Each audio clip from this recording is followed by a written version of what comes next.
Morning or magandang tanghali. Tanghali na. Magluluto tayo ngayon ng native na manok. Alaga namin. Yung klase ng luto is tinula siya sa murang luya o yung bata pa na luya. Saka sa bawang na hindi binalatan. Hindi tayo gagamit ng mantika ng yung nabibili. Ang gagamitin nating mantika is yung taba mismo ng manok. So, umpisa na natin magluto, guys. Ingredients. Ang ating ingredients is sayote, bawang, paminta, pampalasa, yung murang luya, yung bata pa, tsaka yung manok, tsaka malunggay. Tinula siya pero Tapos ano yan? ito yung taba ng manok, Yan ang gagamitin na. panggisa, yung taba ng manok. So,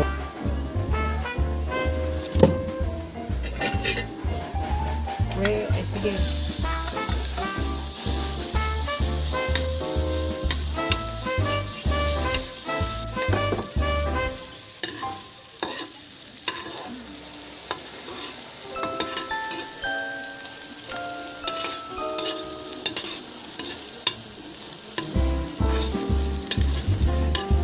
ano natin ito.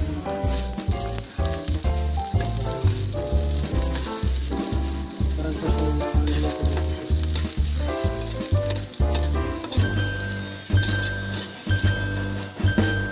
Tinula is tayo.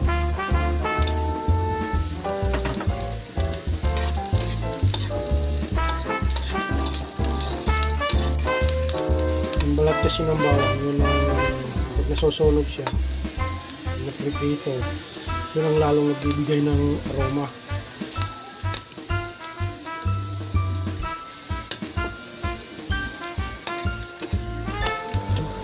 Ating native na manok.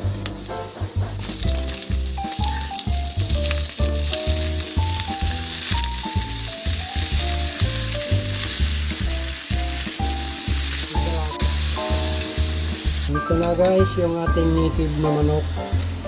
Ito po ginigisa ko na siya sa sarili niyang mantika. Nag-greet po pala namin si Tribal Life. Thank you sa... Ay, English speaking. Ay, sorry. Nosebleed tayo dyan. Pagka ganyan. Basta, hi, Tribal Life. Hi, Tribal Life. Tapos, Ma'am G Pops. Ito na naman, native na naman na manok. G-Pops Daily Living. G Pops Daily Living at saka kay Mrs. Daryl Jane Vlogs. At saka yung pinsan sino yun? Kesha Kesha and Sharina. Sub nyo po sila, mga kan po.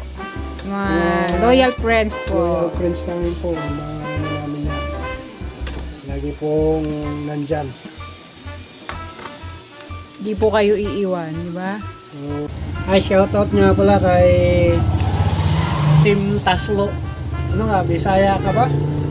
O Bohol. Buholano? Ay, wajamun, adyo. Napunta ako dyan sa Bohol, sa Antikira. Dun sa Ismir Apayor family.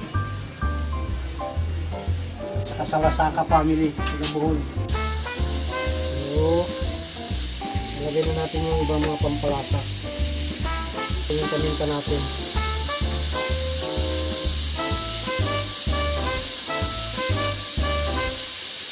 Magic.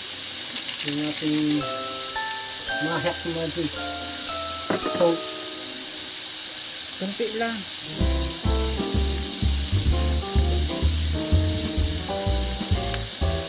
ating guys ha. Narinig ko naman. Ito tuyo na. So, lagyan natin siya ng sabaw guys. Kaya makatulong ito para medyo lumambot. So, diba na yung itim siya. Ito nilagay ko sinama guys yung atay kanina ay para hindi siya madurog pag gigisahin. Eh, yung dugo. Umaya na itong dugo. Ito na guys. Tingnan natin. Ito ka. Ano yan? Yung dugo.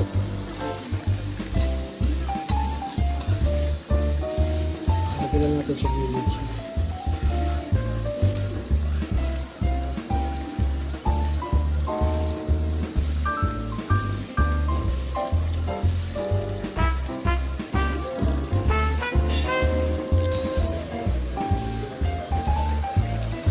Ito na guys.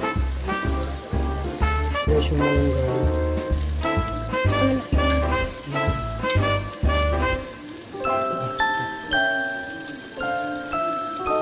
Sinamad na lang isa-isa, kaya ganun lang ginawa.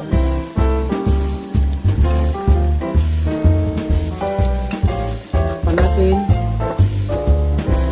Para doon lang siya. Patay. Guys. Na. Ayan ko na.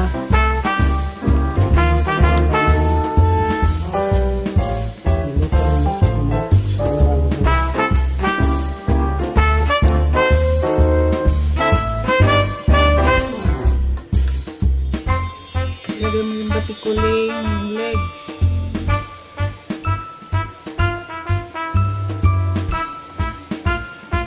Tapos sabaw. Okay na yan.